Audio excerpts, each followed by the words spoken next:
కేవలం అమ్మ కటాక్షంతో చూసిందంతే వెంటనే కాళిదాసు గారు శ్యామలాదండకం చెప్పారు. ఎక్కడి నుంచి వచ్చింది కాళిదాసు గారికి ఆ శక్తి?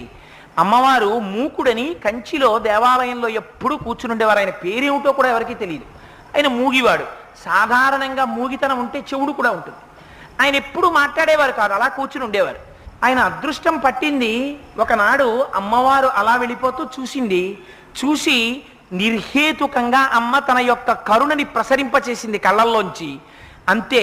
కొంతమంది అంటారు మూకుడికి తన తాంబూలం తీసి ఆయన నోట్లో పెట్టిందంటారు. ఏదైతేనే అమ్మ కరుణ ప్రసరించిందంతే వెంటనే ఆయన నోటి వెంట 500 శ్లోకాలు వచ్చాయి. 500 శ్లోకాలు కూడా ఎంత గొప్పగా వచ్చాయో తెలుసా అండి? మూక పంచశతి అని పేరు దానికి. ఆయన అమ్మవారి మీద వెంటనే ఆర్యాశతకము అని ఒక శతకం చెప్పేశారు. అమ్మ ఒక్క చిరునవ్వు నవ్వింది. మందస్మిత శతకము అని